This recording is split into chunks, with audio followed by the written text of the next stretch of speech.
Yon best diplomate Pathé Meng mu ngi fi indi ak sa invité Ahmed Ndiaye bàyyi leen. Là c'est un monsieur boo xamee ni que. On a fait connaissance sur les réseaux sociaux.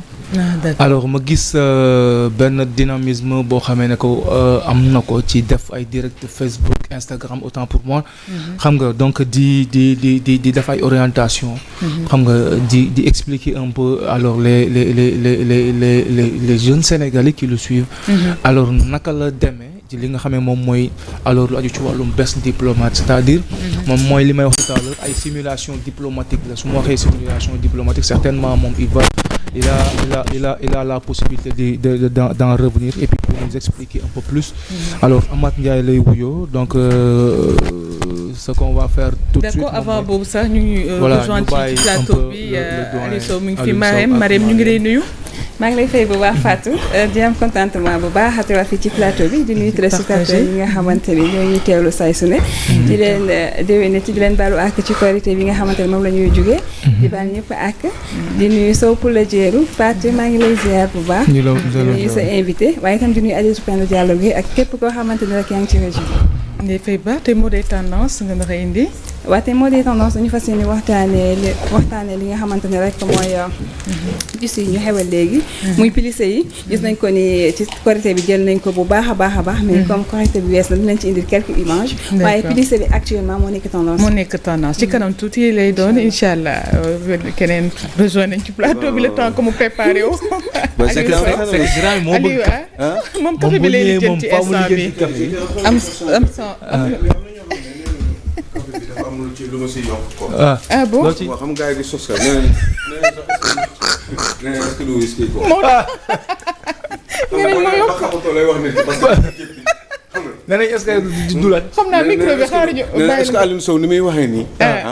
du yokk dara. est-ce que café naturel alors que ñoo bokk ndox bu ñuy utiliser alors que ñoo bokk ndox bu ñuy utiliser. mais xam naa man ndox bi dafay spécial ak yooyu. d'accord xam naa loolu la xam naa ci commentaire yi mu ne Aliou Sow est-ce que du daanu ci kii bi. du daanu ci kii bi waaw parce que xam nga dañuy gis noonu ak ni muy xëy te pourtant yàlla xam na ni. man mboot sax mënu ma ko rek. ah bon waaw noonu la. waaw loolu. ndeysaan. d'accord. ndeysaan. parce que keneen moo ko rek mais man je n'aime pas le sang je n'aime pas la violence. d'accord mais on me dit que ni. dañuy naan waa ji xam nga. xam naa le temps nga naan café beer kiyaat tout après nañ ñëw ci actualité incha allah de te retrouver. ah bien c'est partagé. tu es en train de faire un boulot formidable. tey nga et puis tu fais des super bonnes relances mais en même temps je le comprends parce que quand même vous avez de l'expérience. Exactement. da ngay xam fooy fële des fois ci nit ki pour mieux le soulever. Dans ses réflexions donc moi ça me fait plaisir. de t'avoir à chaque fois sur ce plateau je suis vachement à l'aise. Voilà je suis vachement à l'aise aussi quand j'ai justement cette perle noire cette belle perle noire à mes côtés. Eh ben j'ai envie toujours de rigoler Mariem une femme très gentille gëj naa la gis namm naa la mais elle n'est pas que gentille elle est très belle. C'est une grande miss Mariam Ndiaye. yal na la yàlla sàmm. ziaral ma sa yaay bu baax a baax. J'espère qu'elle se porte bien et puis maman Koumba Sow aussi. ah yal na ko yàlla sàmm moom ci Thiès yal na gudd fan et puis bu ko dara jot. je pense à tout le monde je pense à Mama Khady Seck. nekk sa Diamniadio je pense à Mama Khady Ba aussi non Mama Khady Ba moo nekk Diamniadio Khady Seck dama am ñaari mama ay Khady yoo xam ne gëmeewuñu Aliou Sow. voilà moo tax ni dina la bañ ni di la bëgg. c'est même pas la peine doo comprendre. voyez-vous et du coup donc ñoom ñaar kii Diamniadio la nekk Khady Ba kii fële Lac Rose Khady Seck et puis Mame Diarra Cissé aussi ki nekk Malika. je sais pas man famille moom dañ ma bëgg quoi. est-ce que du parce que man dama xaw a nekk est-ce que man du c'est que dama war a coofee. intelligent da nga nag benn cas boo xamul. parce que des fois du ma ko xam quoi pourtant je suis une grande gueule sama yuuxu yi métti yëpp lan lañ may bëggee man. Aliou Sow dañ ci boole am na ku nekk xaar yàlla mooy Ndeye Diène. ku nekk xaar yàlla nu mu tudd. Ndeye Diène. Ndeye Diène xoolal rek yàq des fois ay Ndeye ay Fatou waa kii ay ñoom kii ak yooyu ay ñoom paate yooyu ñoom ak ñoom kii tur góor yi ñoom xanaa duñ ma woo Vieux sama benn xarit la sans menuisier mais vieux non c'est même pas la peine yàlla na ko yàlla may ci marché yu mag yu état yi ba nga xam ne justement ñuy jël menuisier yi nga xam ne ñoo nekk ci réew mi li ñuy liggéey état yi di ko bàyyi ci seen i biir di je pense à ma maman aussi de l'autre côté de l'Atlantique au niveau de Alfortville maa ngi koy sant di ko gërëm di ko ñaanal yàlla mu gudd fan et je lui fais un gros bisou ainsi que mes filles aussi mais Fatou dama yaakaar ne dama war a je dois avoir quelque chose de positif quand même dama war a coofee et puis je dois être un peu intelligent aussi est-ce que vous me trouvez intelligent internet di laaj leen na surtout waa Pastef fi est-ce que je suis intelligent non xam naa il me trouve intelligent mais il me déteste parce que il n'aime pas forcément tout ce que je dis parce que xam nga mooy affaire bëgg aussi comme dañu bëgg boo bëggee doo bëgg kenn critiquer ko voilà mais gis nga quand je commence nag je ne m'arrête pas gis nga c'est pour ça que je les aime non mais surtout que je les aime est-ce que du say doom bàjjen léegi daal Penda Diallo je t'aime très fort yàlla na la yàlla sàmm je te présente Amath Ndiaye alors il est ambassadeur du Sénégal des simulations diplomatiques de l'Organisation des Nations Unies alors spécifiquement ci nga xam ne moom mooy best diplomate alors déjà jarul ñuy kii. voilà on vous laisse dérouler. ñu expliquer ñu exactement lan mooy simulation diplomatique. lan mooy qu'est-ce que ça on entend effectivement donc les simulations diplomatiques donc sont des simulations yoo xamante ne. je voulais juste dire qu'il était hyper bien habillé. waaw col bu rafet la sol. voilà donc je disais effectivement que les simulations diplomatiques donc ce sont des simulations yoo xamante ne jeunes yi dañu fay tase. voilà donc ñu jàng leen wàllum diplomatie jàng leen aussi nan la ñuy amee benn esprit critique nan la ñuy résoudre les problèmes mondiaux les plus difficiles et parallèlement nan la ñuy defee une négociation la communication voilà pour être leader au niveau justement de la diplomatie. D'accord en fait ça se passe comment est-ce que maanaam parce que bu ma gisee ngay wax alors ambassadeur du Sénégal dans les simulations diplomatiques aux Nations Unies les Nations Unies c'est tous les pays du monde pratiquement. Exactement. Est-ce que dafa am ay yeneen nit ñuy jóge ci yeneen i dëkk ñu daje fenn di ko defandoo wala c'est comment expliquer ñu. Oui exactement au niveau des simulations diplomatiques donc déjà ñoom à leur niveau ce qu'ils font c'est-à-dire que ils prennent tout simplement un ambassadeur c'est-à-dire ñu jël benn nit au niveau du Sénégal.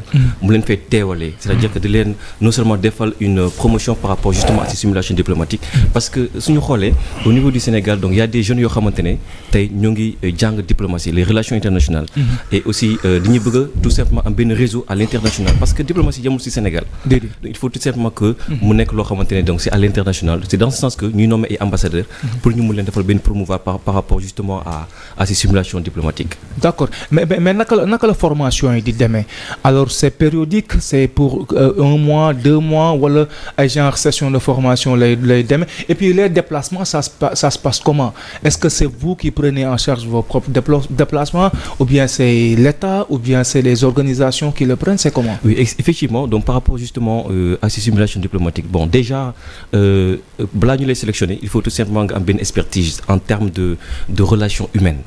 Donc ça c'est très important et aussi il faut effectivement maîtriser la langue anglaise moo nekk un blocage ñu bon déjà la jeunesse sénégalaise nous on est un pays francophone voilà et aussi effectivement ces simulations dafa nekk des simulations yoo xamante ne bon c'est coûteux voilà donc c'est pas gratuit effectivement déjà am na simulation yoo xamante ne su fekkente ne am nga benn expertise bi ñoo lay jël en charge déjà si lépp si sa déplacement si ce hôtel si lépp mais ces simulations diplomatiques yi ñuy participer ñun personnellement donc c'est payant à notre charge maintenant si loolu aussi li ñuy def tout simplement appel peut-être justement à ce gouvernement vraiment que j'apprécie énormément d'ailleurs et aussi au niveau du ministre des Affaires étrangères voilà pour ñu mën a jàppale ndaw yi mën a participer ci événement yooyu noonu pourquoi parce que tey personnellement ça fait plus de 2 ans que may participer ci événement yi donc d'ailleurs je représente le Sénégal au niveau de Best Diplomate au niveau de One World Nexus au niveau de Youth Leaders donc il y a plusieurs simulations diplomatiques où je suis ambassadeur du Sénégal léegi ci simulation yooyu noonu saa yi ma ci invité mais ci participer di représenter Sénégal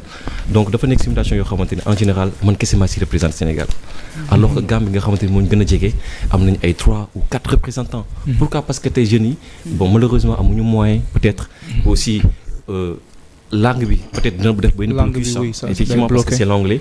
Voilà donc loolu moo tax souvent. mais les moyens financiers aussi à part d'accompagnement. Exactement donc déjà c'est dans ce sens que en tant que PDG de MTH Group. c'est là organiser souvent ay live di may ay voyages di may ay jeunes yoo xamante ne les jeunes les plus méritants. ñuy participer ci événements yooyu noonu comme en 2023. donc j'avais offert justement 2 jeunes ñu représenter Sénégal en Turquie. en 2024 en Malaisie autant pour moi. voilà et vraiment bëgg nañu am appui au niveau de l'État pour que ñu am plus de représentants. mais alors comment ça se passe c'est-à-dire alors dama bëgg nga expliquer moi donc dans la pratique. voilà nu muy demee exactement exemple dañuy ñëw ñu tegal leen un dossier par exemple bu ñuy wax Sénégal maanaam exemple de diplomatie là dans le monde ñu ñëw andi un dossier portant ci problème mu X pays ak Y pays wala ça se passe comment. comme c'est des simulations. waaw coaching bi nu muy demee. décrypter ñu li nga xamante mooy simulation yi. effectivement donc c'est simulation diplomatique donc ce sont des simulations yoo xamante ne tey déjà balaa ngay participer ci événement yi dañuy defal formation 1 mois. dañuy defal formation au préalable en ligne. en ligne d'accord voilà donc formation yi nan lay demee mooy que ni déjà dañuy jàngal réglementation yi am au niveau de l'Assemblée générale. mooy conditions yi. nu ngay solo nu ngay waxee. ak solo bi sax dañ ciy wax. ah oui c'est très important parce que être un diplomate. aspire tout simplement à être. comme yow. comme yow Alisson nee na tu t'es très bien habillé. voilà donc déjà beneen aspect bi mooy. voilà tout simplement dafa am benn thème bu ñuy aborder. donc chaque ambassadeur ak chaque délégué. ñoo défendre thème boobu noonu. que ce soit dans les négociations dans la résolution des conflits. et aussi en parallèle dans la communication par exemple tey suñu aborder thème yooyu noonu chaque personne day ñëw taxaw tout simplement défendre ses idées. léegi nag c'est dans ce sens nag li ñuy jël parmi les meilleurs. ñu nommé leen des awards et par la suite. yeneen événement yu am dañuy primer ñu fay le billet d'avion gratuitement nga ñu participer parce que dañuy aspirer tout simplement jeunes yi participer ci événement yooyu noonu ñu mën a am tout simplement benn esprit critique benn vision diplomatique pour mën a tout simplement défendre les intérêts par rapport justement au thème qui est abordé au niveau de ces simulations mais vraiment il y a beaucoup d'avantages par rapport justement à ça maintenant et à partir de quel âge? Donc il y a à partir de 18 ans. De 18 ans. Voilà, à partir de 18 ans. D'accord. Mais man dama bëggoon déjà ñëw ci un peu dans le concret Fatou. C'est-à-dire yow selon li nga jot a am comme expérience ci participation yi nga def ci session de formation yi simulation yi entre autres alors bon balaa may ñëw foofu sax vous avez da ngeen boole Nations Unies ci seen ay kii alors lan moo impliqué Nations Unies ci simulation yi est-ce que c'est eux qui organisent les sessions wala c'est comment est-ce que dafa am ay représentants ci biir. Très bonne question effectivement donc par rapport à ces simulations diplomatiques déjà ñu ñuy jàngal formation yi noonu ce sont des experts en diplomatie recrutés par les Nations Unies. Donc ñoom la ñuy jël ñu détaché leen si les simulations diplomatiques comme Best Diplomat comme One World Nexus comme Youth Leaders léegi ñoom ñuy defal ni ci les jeunes justement des formations en diplomatie. Donc effectivement ils sont tout simplement reconnus au niveau des Nations Unies pour ñu mën a la defal formation boobu noonu. D'accord mais qu'avez-vous lan mooy li nga xamee ne que maanaam moom nga jot a jàng moom nga seetlu ci boo ngeen defee yooyu ba pare par rapport ak li nga xam ne moom mooy alors diplomatie li muy peser ci am réew am importance bi. Voilà donc effectivement la diplomatie man personnellement comme Pathé tey exemple Sénégal am conflit ak benn dëkk mu tëj frontière am. Donc il y aura plus de commerce international. Du tout. Il y aura plus de coopération bilatérale. Du tout. Il y aura plus de communication. Donc ce qui veut dire imaginez l'impact que la diplomatie représente, c'est très important. Foofu la ñuy xamee importance de diplomatie. Exactement, ouais. Donc diplomatie déjà je remercie son excellence monsieur le président Bassirou Diomaye Faye. Donc si vous voyez bien bu mu doon def discours am. Donc il a déjà commencé la diplomatie interne. Mu ne peuple yi uni ñu nekk benn. Avant que ngay ut diplomatie ailleurs il faut que nga commencer ko d'abord à l'interne. À l'interne. Pour nga mën ko ci sa biir dëkk. Exactement ouais. D'accord alors donc déjà wax nga ñett ci ay structures yoo xamee ne que maanaam ils sont moins dans le monde di yëngu ci wàll wi mais bon certes xam naa ne que jeune nga peut-être que bëriwuloo expérience mais xam-xam bi mu ngi fi mais boo doon def diagnostic ci diplomatie bu Sénégal concrètement lan mooy li nga ciy jàngat est-ce que c'est li ñuy wax souvent fa da ngay dégg da ngay wax mu ne la diplomatie sénégalaise elle est respectée xam nga et puis elle pèse quoi est-ce que loolu c'est quelque chose que tu... Est-ce qu'elle a une bonne note? Voilà, elle a une bonne note. Oui, comme je dis tout le temps, le Sénégal qui n'a jamais connu de guerre ni de coup d'État. Actuellement, on voit justement un retour, une très belle retour d'ailleurs justement à la scène internationale en matière de diplomatie. Donc suñu gisee tey vraiment jaaxlewuñu ñun ñëpp. Man j'avais justement des retours par rapport à mes homologues ambassadeurs yeneen dëkk yi. Tout le temps ñu me doon woo mais qu'est-ce qui se passe lu xew Sénégal. Mais là actuellement alhamdoulilah tout s'est bien passé. Mais suñu xoolee Sénégal la représentation du Sénégal au niveau de l'Afrique. Vraiment am na taxawaay bu baax par rapport à la diplomatie. Donc si loolu noonu déjà si vous voyez que le président loolu la def tey di rencontrer les pays limitrophes pour l'instant pour joxe benn exemple. Donc vraiment gis-gisu Sénégal au niveau de la diplomatie à l'international donc taxawaay bu rafet li ñu ci am. Très sincèrement.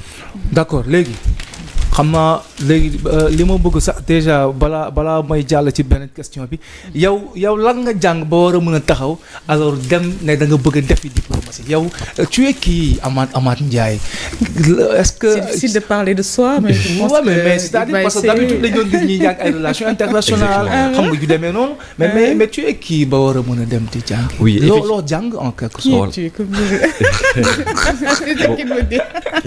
effectivement donc c'est très important bon moi personnellement je suis ingénieur en génie logiciel donc informatique laa jàng voilà donc avec justement la série scientifique yaa ngi liggéey fii nii Sénégal voilà donc déjà j'ai une entreprise d'import-export de voyage et aussi de création d'applications c'est mon domaine fii lay implanté au Sénégal bon déjà am na Sénégal fii nii am na Dubaï donc ñu ngi koy implanter bientôt justement au Portugal et au Maroc donc def ko benn réseau international loolu moo tax ñu tuddee ko MTH Group donc je suis le directeur général donc déjà effectivement pour participer ci événement yooyu noonu foog nga am benn assise mais pourquoi bi nga kii ba pare alors ñëwuloo nga am pour andi sa expérience Sénégal xam nga jéem a implanté wu wala boog dem ci yenn entreprise yi liggéey voilà quoi parce que en fait nga jëkk dem implanté wu Dubaï doo nga ñëw Sénégal aussi voilà donc déjà c'est ce que je voulais même notifier parce que ñun personnellement man bu ma amee sama bac plus 2 à l'école ECMT de Dakar que je remercie d'ailleurs et dama continuer sama étude au Maroc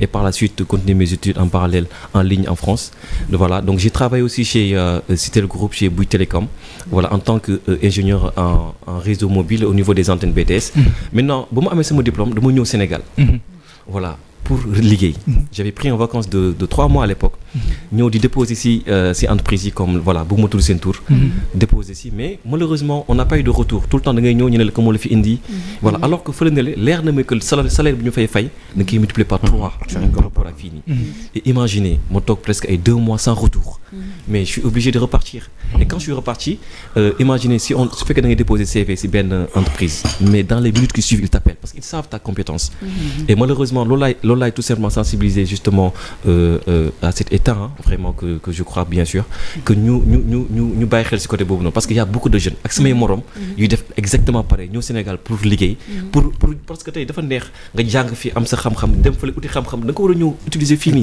ñi considéré nañ profession boobu mais Sénégal est-ce que ñoom dañ ko mal considéré moo tax peut-être posture bon Sénégal effectivement parce que am na au niveau des opérateurs parce que bon sama domaine personnellement considéré nañ ko mais c'est juste que dafa am luy xew ci au niveau justement des emplois quoi les recruteurs exact les recruteurs donc loolu war nañ ci bàyyi xel ñu xool compétence au lieu de voilà de ko la fi andi non sérieux exactement oui c'est ça léegi d'accord man je croyais que kuy def diplomatie dafay fekk nga nekk comme Omar Opa Mendy sama benn xarit moom relation internationale kese la day dem di jàng xam nga waaw gis nga man loolu laa foogoon léegi yow bu ñu ñëwee concrètement maa ngi wax Sénégal lan mooy li muy peser donc selon li nga jot a am comme ay expérience ak yu demee noonu je pense que donc comme ni ko Fatou waxee le Sénégal a une bonne note quoi léegi dama bëggoon déjà nga ñëwal ñu ci alors man su ma bëggoon adhérer par exemple ci structure yooyu pour mën a defi diplomatie par exemple fii ak 1 année 2 ans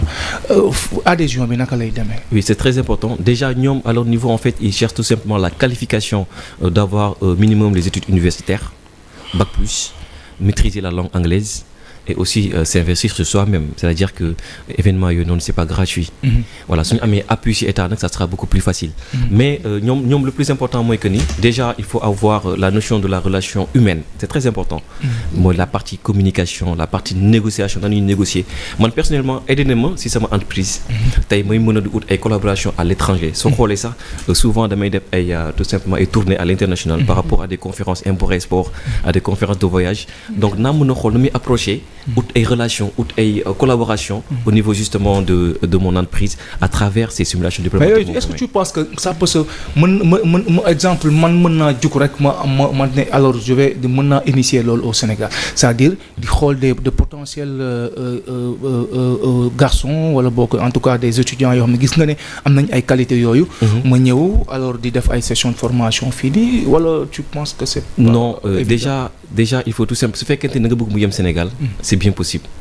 Mais su fekkente ne nga bëgg justement que mu dem à l'international il faut tout simplement faire la formation au niveau des Nations Unies au niveau de ces parce qu'il y a une partie boo xamante ne dañuy gérer uniquement pour les jeunes que ça soit affaire de simulation affaire de humanitaire am na ñu yëngu ci wàllum yooyu noonu tout simplement nga approcher leen pour ñu mën la qualifier d'abord pour nga mën a représenter à la scène internationale mais su fekkente au niveau du Sénégal c'est bien possible. Voilà je voulais savoir Pathé qu'est-ce qui peut gâcher une diplomatie lan moo ko mën a yàq dans un pays donc déjà la diplomatie li ko mën a yàq bëri na bon mooy conflit yu am tout le temps donc su fekkente ni amatul communication voilà amatul par exemple ay problématiques yoo xamante ne tey dëkk yi moom la ñuy faral di gis entre par exemple Ukraine Russie Israël ak Palestine donc tout ça ce sont des conflits yoo xamante ne tey communication su amul rek du mun dem donc la plupart c'est la communication. Donc la communication prime d'abord. Absolument oui. Après les négociations viennent après la résolution de ces problématiques viennent après. Mais nag c'est-à-dire oui allez-y. ok sànq dama dégg mu wax léegi day faral def ay live. Ouais. mu nekk loo xam ne actuellement Sénégal gis nañu ampleur bu mu fi jël. ku ciy bëgg a jaay wala bëgg a promouvoir lenn da ngay dugg ci live di ko def ban heure ngay amal live yooyu ndax am na xale yoo xamante ne am nañu bac plus te ñu ngi toog seen kër amaana ñenn ñi seen téléphone lañuy nekk di xool ban heure ngay amal live yooyu pour que ñooñu mën a am accès ci li ngay wax nii. Voilà effectivement donc à l'époque je me trouvais à Dubaï donc mu doon def aux alentours de 2 heures du matin donc voire 21 heures fii à Dakar donc c'est lay xool disponibilité justement des jeunes. Mais dama koy publier sama page ak la plupart des jeunes viennent ma expliquer leen concept bu may def donc déjà la société MTH Group donc ñetti fànn li ñuy def benn bi déjà dañuy maye ay voyages par rapport à ces simulations diplomatiques parce que amuñu malheureusement état bu ñu jàppale amuñu dara donc ça c'est de un beneen bi aussi mooy ñoo ngi orienter jeunesse bi pour ñu mën a entreprendre voilà beneen dernière partie bi mooy ñoo ngi financer ay jeunes par rapport à leur projet avec le peu de moyens qu'on a et aussi avec les collaborateurs qu'on a à l'étranger. Vous financez des jeunes mais qui vous finance? Voilà dañu am collaborateur ñu nekk Qatar ak États-Unis donc avec ma société MTH Group. Voilà donc si ñooñu laa leen ñu wan sama projet personnellement pour wax leen sama appui bu ma bëgg am par rapport à ma jeunesse sénégalaise. Donc si loolu ñuy jël après ñu xool voilà des projets des jeunes par rapport à leur business plan. ñu envoyé leen ko man ma koy traduit en anglais parce que ce sont des anglophones ñu xool bu si boo xamante ne moom mooy gën a tax muy am recrutement au futur ñu financer jeunes boobu par rapport à ces projets. Excellent. Excellent. Mais bon. Au Sénégal vous n'avez amoo leen soutien aucun? Non Sénégal. Vous n'avez pas sollicité ce soutien wala lan la? Si on l'avait fait avec voilà mais on n'avait pas eu de retour. Espérant que ce nouveau régime peut-être voilà ça fera l'affaire.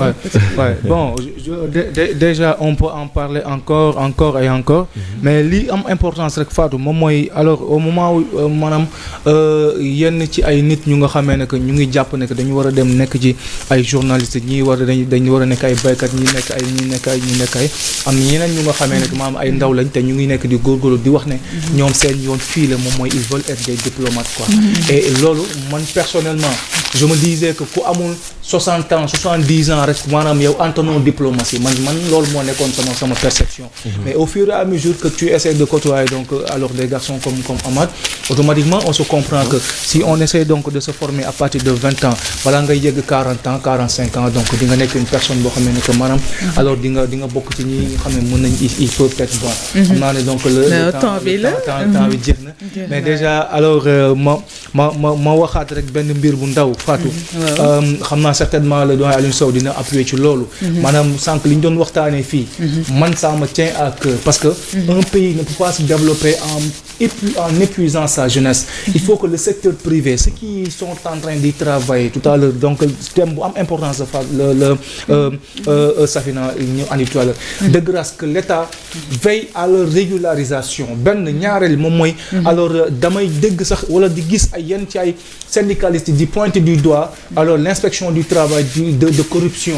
Je le dis, mais loolu noonu c'est des aspects yoo xam ne que il faut que pour ñu mën a kontaan pour dund donc dans la gaieté, il faut que détail yooyu mu dañ fi et que maanaam ñi ci nekk di liggéey ñu am confiance ci ñi nga xam ne ñoom ñooy l'inspection du travail. Foofu laay daaneel alors di bàyyi amaat mu daaneel ñu jeexal et ñun am na intention ñu organiser dara au lieu muy def ay direct Instagram ak yu demee noonu ñu def dara loo xam ne on va convier des jeunes Sénégalais ñu toog waxtaan ak bien sûr c'est intéressant. ñu baal na tàggatoo. Voilà, donc déjà ma lay remercier Pathé di remercier ñëpp ñu nekk ci plateau bi, un plaisir vraiment.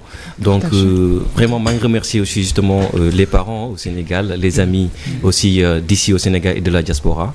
Donc mënuma lim kenn, maa ngi remercier ñëpp très sincèrement et on se dit à très bientôt. Et comme ni ko waxee sànq, donc on prévoit justement d'organiser une rencontre de la jeunesse sénégalaise pour pouvoir parler beaucoup plus de la diplomatie, des projets et en parallèle justement de l'entrepreneuriat. C'est important. Ça serait très intéressant en tout cas. Merci à vous. Merci beaucoup. Très bientôt, Inch'Allah. Merci à vous Pathé Meng, à votre invité Amath Ndiaye. Tout de suite ñu dem xooli suñuy partenaires yi ñëwaat ci plateau bi.